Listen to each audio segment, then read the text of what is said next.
Bună, dragii mei! Bine ați venit la previziunile voastre pentru energia lunii mai. Acestea se aplică pentru toți cei care au ascendentul, soarele și luna în Săgetător. Să vedem despre ce este vorba. Încep cu partea de tranzite astrologice, urmând ca ulterior să vedem care este energia în cărțile oracol și de tarot. Dar nu înainte de a vă mulțumi tuturor celor care v-ați abonat pentru mesaje, sprijin, suport, iar celor care sunteți aici pentru prima dată, vă urez bine ați venit. Vă invit să apăsați butonul de like, să vă abonați dacă rezonați cu mesajele, pentru a vedea și în viitor alte clipuri și alte informații utile. În primul rând, pe 2 mai, Pluto, planeta transformării, și-a început perioada de retrogradare în casa voastră a treia, în semnul Vărsătorului. Semnul Vărsătorului vorbește despre originalitate, unicitate, egalitate și fraternitate.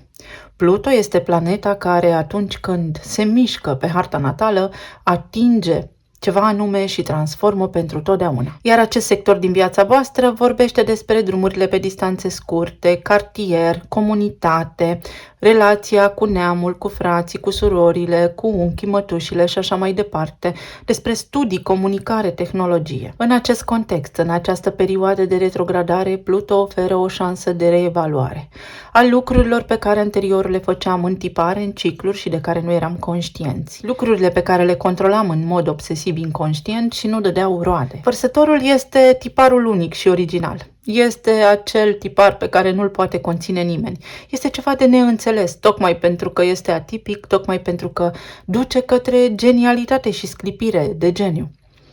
Poate fi vorba despre relația voastră cu neamul vostru care nu vă înțelege sau vă chestionează și vă judecă de fiecare dată când voi luați câte o decizie. În acest moment să eliminați, practic, ce spune gura lumii despre voi, să nu vă mai intereseze, să îi înțelegeți așa cum sunt, să îi acceptați și să treceți peste. Poate veni cu ceva noutate la nivel de comunitate, de cartier, să se schimbe niște lucruri pe acolo, relația cu vecinii, să nu vă mai intereseze nici acele lucruri.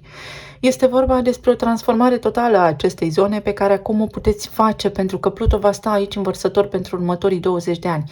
Deci ceva stabil se pune la cale, dar acum încă sapă Pluto în acele cadre și contexte învechite. Nu este necesar să mă înțeleg bine nici cu vecinii, nici cu familia pentru a putea trăi liniștit și fericit. Poate fi vorba și despre eliminarea atașamentelor de familie, să deveniți un pic mai independenți și să nu mai căutați validare de la neamul vostru, familia voastră extinsă, frați, surori. Venus, zeița frumuseții, va fi pe parcursul acestei luni până pe 23 mai în Taur, în casa voastră a 6-a. Venus în Taur este în domiciliu, în zona rutinei voastre. Este energia care atrage bani, frumusețe, lucruri bune, este magnetism pur. Iar casa 6-a vorbește despre rutină, despre locul de muncă, echilibrul dintre casă și locul de muncă, despre sănătate, corp fizic, corp mental, corp emoțional, despre mentori, despre cum sunt eu în serviciul celorlalți și ce dau la schimb, cu ce contribui la activitatea noastră a tuturor, la câmpul de energie, dar și despre animalele de companie.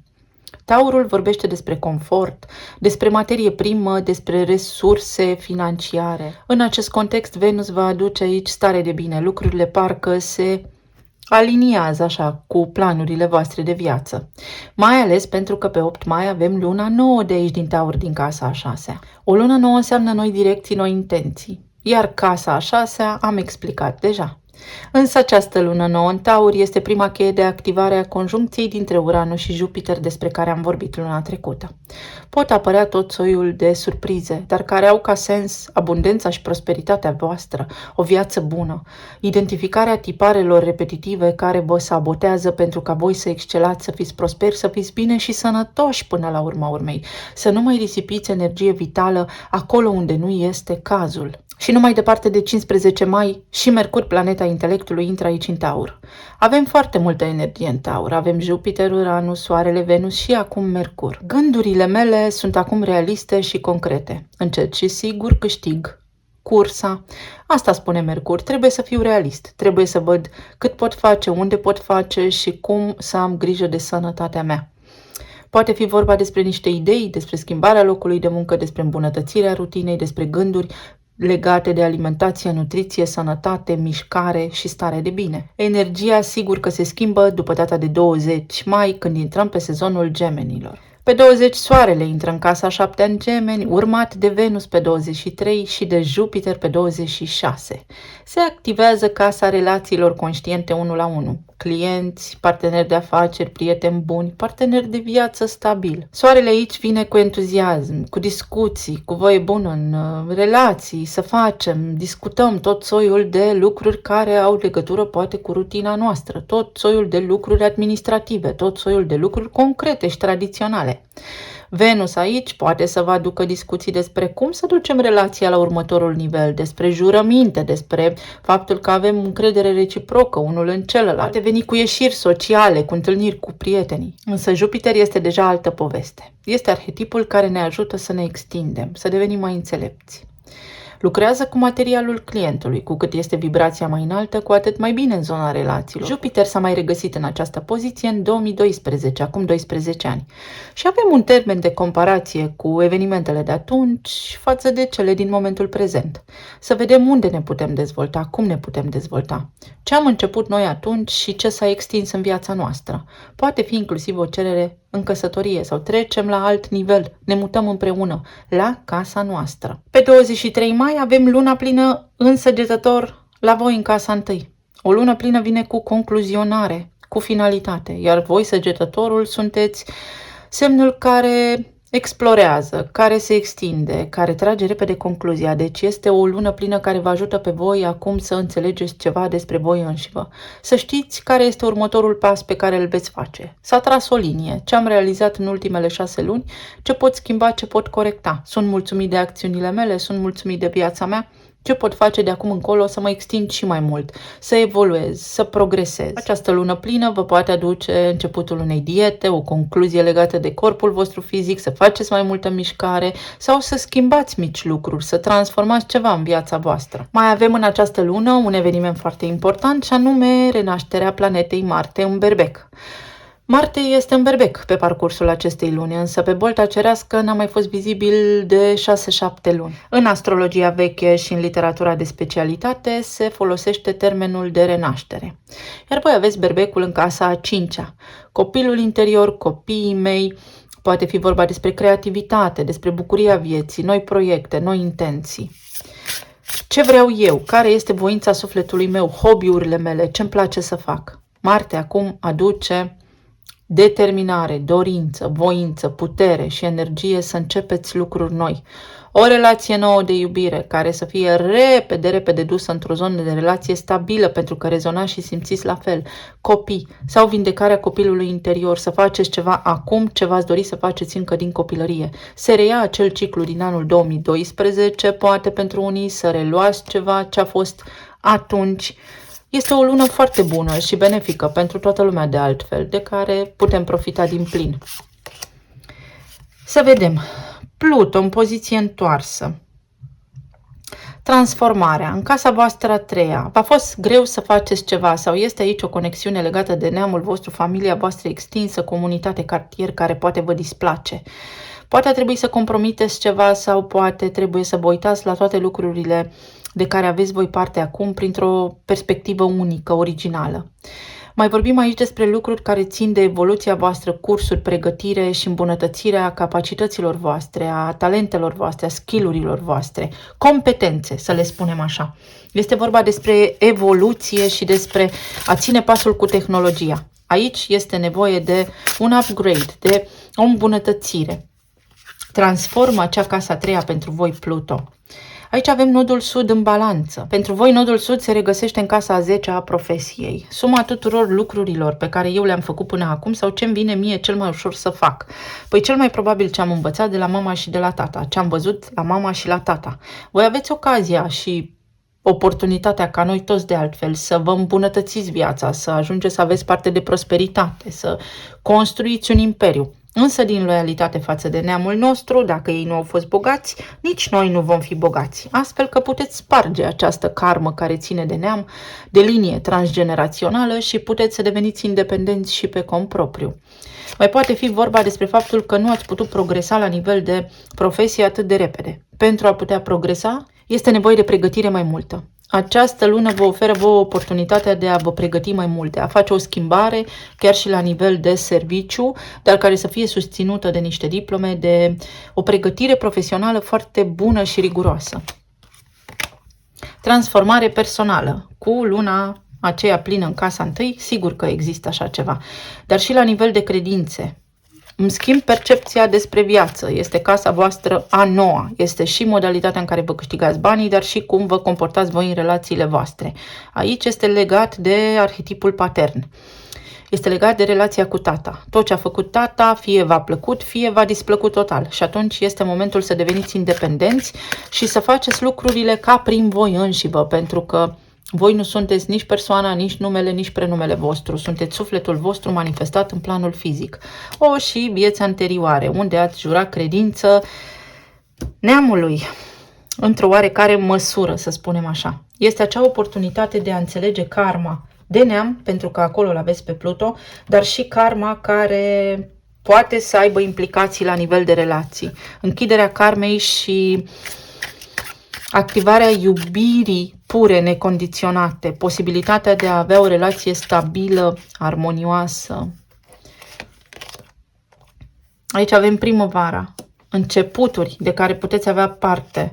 Un început proaspăt, totul o ia de la zero, începe ceva fabulos. Și Săgetătorul, pajul de bâte. Planurile noi, casa 5-a, unde aveți renașterea planetei Marte, vedeți, Marte în Săgetător. Totul se extinde. Totul ia amploare, să nu vă fie frică de puterea voastră interioară și de voi înșivă. Asta spun cărțile aici. Să deveniți conștienți de cât, de mult și de cum puteți să faceți lucrurile. Să vedem, la nivel de relații. 4 de cupe, 3 de cupe, regele de monede, la nivel de plan material. Cavalerul de spade, pajul de bâte și la nivel de plan emoțional, 6 de cupe și 8 de bâte. În zona relațiilor, dacă sunteți singuri, până acum ați fost într-o zonă de dolce far niente, nici nu va interesa prea tare sau poate v-ați da bătuți. Și nu aceasta este abordarea, pentru că, uite, puteți avea parte de bucurie, se poate întâmpla un eveniment neașteptat care să vă bucure extraordinar de mult și puteți intra într-o relație foarte, foarte stabilă. Atenție pentru dumneavoastră, doamnelor, că sunteți foarte multe în energie masculină, cumva v-ați descurcat pe conpropriu și trebuie să schimbați asta, să activați energia feminină din voi înșivă. Nu trebuie să mai demonstrați nimănui că puteți. Este de ajuns că știți voi cât de mult puteți face sau cât de capabile sunteți. Pentru cei care sunteți în relații deja formate, poate ați fost obosiți, poate ați avut un scop, un sens financiar care v-a luat puțin din bucuria vieții, v-ați îndreptat către realizări materiale, dar a existat aici o mică deconectare la nivel emoțional, care se poate restaura în această lună. Pentru alții dintre voi pare să fie faptul că poate soțul sau soția nu prea v-a dat atenție în ultima perioadă sau a fost mai morocănos, mai trist, mai apăsat, mai ocupat. Și în această lună lucrurile se pot schimba. Este un început, este o resetare, este totul proaspăt, lucrurile se pot ameliora și pot intra în armonie. Iar pentru cei care sunteți în perioada aceasta de separare, bucurați-vă că ați fost refuzați. Bucurați-vă că sunteți pe cont propriu, pentru că aveți altă șansă acolo de a ajunge în locul dorit, lângă o persoană cu care să rezonați mai mult. Vă așteaptă un suflet pereche. Ajungem și aici. Să vedem mai departe. 7 de bâte, pajul de cupe, asul de spade. Cunosc pe cineva, încep să-mi dau seama cine sunt, ce vreau, ce-mi doresc și ce pot face. Pentru cei care sunteți singuri, apare cineva cu care începeți să vorbiți, lucruri mici și mărunte. Atenție că s-ar putea să îi opriți avântul sau atenție că s-ar putea să fiți nevoiți să puneți niște granițe, așa, să nu vă aruncați foarte repede în această frecvență a iubirii până ce nu vă cunoașteți foarte bine. Asta vă spun cărțile aici. Ai răbdare, încet și sigur cunoști omul. Pentru cei care sunteți în relații deja formate, este vremea să vă iubiți puțin și pe voi înșivă și să acceptați un adevăr, să acceptați ceva. Pentru alții dintre voi este vorba despre faptul că ați făcut foarte multe lucruri pentru copiii voștri și ați uitat de voi ca și cuplu. Și aceste lucruri se pot schimba în această lună pentru că puteți avea parte de apropiere și de conectare. Aici începe o nouă etapă în viața voastră de cuplu. Fie unii dintre voi nu mai vreți să fiți lăsați în pace, se poate produce și un divorț dacă asta este ceea ce vreți, pentru că acestea sunt acte care au ștampilă și parafă, fie este vorba despre trebuie să discutăm serios și să ne revenim puțin. Iar pentru cei care sunteți în perioada de separare, energia vă spune, tu uită-te la tine și apreciază-te, iubește-te pe tine, pentru că aici vine cineva care se va purta cu tine așa cum meriți, care te va aprecia pentru ceea ce ești tu. Nu plânge după cine nu te merită. Bucură-te că ai ieșit din acea relație. Să vedem. Conflict, întoarcere și profunzime. Self-awareness, cunoașterea de sine. Atunci când cineva nu se cunoaște pe sine, intră în mentalitate de victimă, o ia personal. Pentru cei care sunteți singuri, acest conflict este cu voi înși, vă vedeți pentru că voi nu vă vedeți valoarea. Aveți un conflict acolo, o rană profundă din copilărie pe care trebuie să o identificați, să vedeți exact ce nu funcționează, pentru că odată ce vă întoarceți în copilărie, renașteți și acest lucru vă va ajuta. Vedeți, este o chestiune și de vieți trecute, este o chestiune și legată de familia voastră, de frații voștri. Ceva aici este o schemă, cumva, din loialitate sunt niște jurăminte în subconștient făcute, ceva ce v-ați promis voi reciproc că faceți și voi la fel ca ceilalți. O chestie de genul acesta. Pentru cei care sunteți singuri puteți întâlni pe cineva profund, așa cum aveți voi nevoie, care să vă vadă valoarea și să vă dea importanță, dar trebuie înainte de toate să vă dați voi vouă înșivă. Pentru cei care sunteți în perioadele de separare, aici conflictul este despre faptul că voi nu vă valorificați suficient de mult și nu se poate întoarce cineva până ce nu capătă experiență de viață mai multă, până ce nu devine înțelept sau înțeleaptă, până ce nu-și vindecă rănile. Dacă s-ar întoarce cineva în acest moment, s-ar reactiva niște răni și nu ar avea nimeni parte de evoluție. Iar pentru cei care sunteți în relații stabile, aici este o chestiune de genul și când ne întâlnim, se ciocnesc titanii. Încercați să vedeți de unde vine acest conflict, pentru că sunteți doi copii răniți, dar care se iubesc în esență. Se poate transforma totul la nivel de relații, pentru că aveți foarte multe tranzite acolo, care înseamnă voie bună să discutăm și acum suntem sinceri unii cu ceilalți. În zona planului material avem Cavalerul de Spade care spune pregătire, vreau să fac cursuri noi, vreau să evoluez, a venit timpul să evoluez pentru a putea avea parte de mai mult în viața mea. Pot fi niște cursuri, poate fi acea sclipire, acea idee de moment să aplic la noi, joburi. În alta preoteasă, nu aveți încredere în voi înșivă. Nu vă este clar ce faceți dacă primiți o ofertă de muncă nouă. Pentru că, într-o oarecare măsură, există atașament față de locul în care sunteți. Trebuie să schimbați ceva și atunci vă displace. Altora dintre voi vă vine aici o oportunitate servită cumva pe masă. Sunteți voi căutați de angajatori și va fi nevoie să faceți o alegere. Regina de cupe.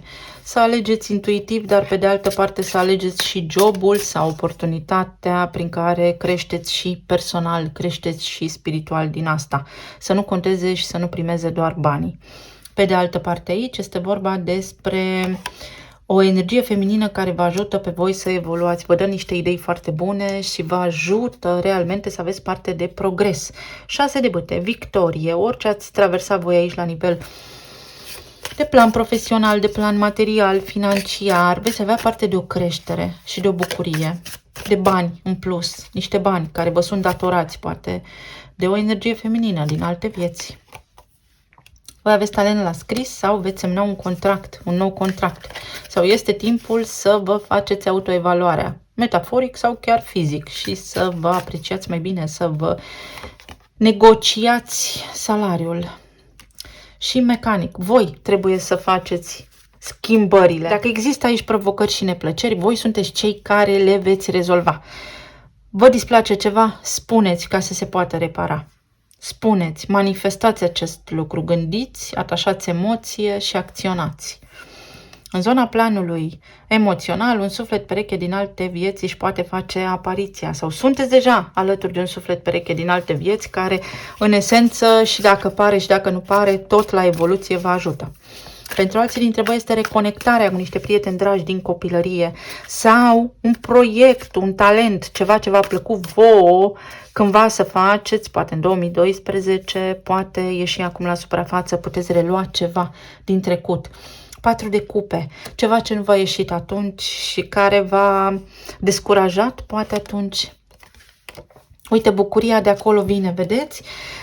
Aici poate fi vorba și despre o iubire din trecut și despre împăcarea cu cineva, dar atenție, dacă vă împăcați, se activează rănile. Bine, poate sunteți acum suficient de maturi și de puternici să le vindecați împreună. Pentru alții dintre voi este vorba despre sănătate, vă doare ceva, vă displace ceva și nu știți ce. Trebuie să vă faceți un control dacă vreți să vă însănătoșiți. Și aici este vorba despre o alegere. Nu mai iubi cineva atunci sau poate fi vorba despre cum a fost relația tatălui cu cea a mamei și de acolo cumva s-au activat pentru voi lucrurile. Acum le puteți înțelege și le puteți vindeca. Este o energie foarte puternică pentru voi care vă duce către ascensiune, dar învățați voi lucrurile, înțelegeți voi lucrurile pentru că nu există salvator din exterior. Voi sunteți cel care vă salvează sau cea care vă salvează. Voi sunteți salvatorii voștri. O alegere, ce să aleg? Undeva trebuie să renunț la ceva. Pentru alții dintre voi este armonie. Nu știu de ce nu funcționează lucrurile, de ce nu mă mai bucur de viață. Din foarte multe motive, dar una peste alta o puteți face. Răscruce de drumuri, alegeri. Situații care vă vor duce pe voi către armonie, dar trebuie, pe de o parte, unii dintre voi să renunțați la ceva, să vă deplasați, să schimbați, să faceți o schimbare. Talismanele.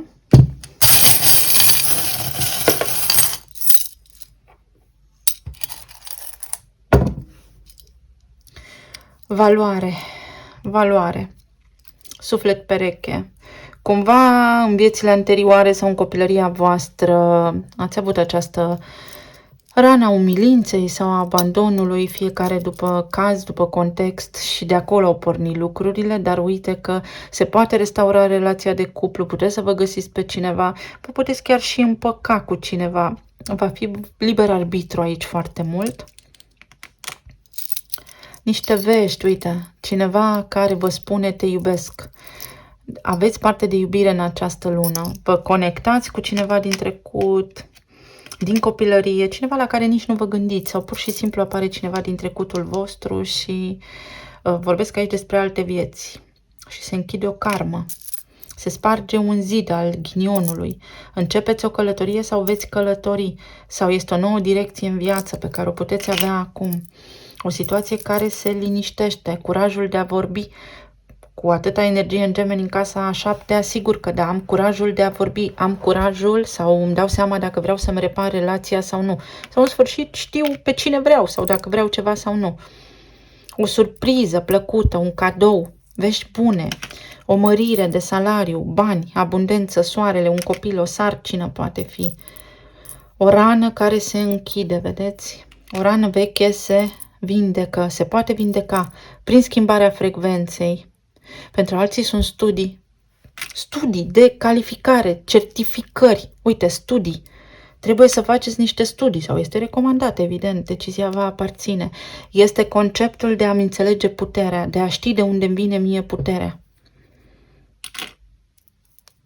Aveți protecție voi, uite, aveți un prieten bun sau pur și simplu este o chestiune pe care trebuie să o reglați voi ca și copii cu tatăl pe linia aceea. Iar aici avem inițiale D, A, N, R, avem numărul 3, S, C, O și încă o dată O. Din școala primară, profesorii voștri. Acolo poate va descuraja cineva. Sau în momentul în care voi învățați primii pași din viață, ați văzut ceva și v-a demoralizat, v-a făcut să vă pierdeți încrederea. Aici poate fi, după cum spuneam, un tată care poate a fost neîmplinit, a fost neajutorat. Pentru alții este un răspuns pozitiv la o încercare. În anul acesta, pe tranzitul planetei Jupiter în casa voastră a 7-a, o căsătorie, o căsnicie, un copil, copilul, luna martie poate înseamnă ceva pentru voi, pentru alții dintre voi. Dacă ați avut parte de o despărțire aici, cineva a fugit precum un copil, nu și-a asumat și atunci omul acesta, copilul din el trebuie să se vindece și trebuie să parcurgă niște etape, apoi puteți vorbi despre împăcare. Rândul 3. Rândul 3, banca de la geam. Ce s-o fi întâmplat pe aici? Casa 3 aici, pentru voi, înseamnă, vedeți, retrogradarea planetei Pluto. Fie sunteți al 3-lea copil, fie a 3-a generație, cu a 3-a generație, să vă uitați nu la părinți, nu la bunici, la străbunici, să vedeți ce s-a întâmplat acolo. Și 3. Ceva și 3, 1 și 3, transformare, sau puteți să mai negociați ceva cu 3. Uite, unii dintre voi, o radiografie, ceva, aveți de făcut, de mers la un control medical. Alții dintre voi dezlegați ceva. Pentru alții dintre voi este un nou serviciu. Pentru alții dintre voi este un copil. Pentru alții dintre voi este vorba despre putere. Cât de capabil vă credeți voi. Iar pentru alții dintre voi este vorba despre conștientizarea realmente a dinamicii voastre de familie. Sunteți 3, e ceva cu 3 aici. Și înțelegeți niște lucruri. Fie ați fost pe ultimul loc, ori mai mari, ori mai mici. Sunt o grămadă de scenarii care se pot aplica aici, dar voi veți înțelege fiecare dintre voi în funcție de contextul vostru mai bine. O casă. Are legătură și cu o casă toată această poveste pentru unii. Eu vă mulțumesc tuturor, vă doresc să aveți o lună minunată, plină de iubire, să fiți sănătoși și armonioși și să ne reauzim cu bine și data viitoare. Pa, pa!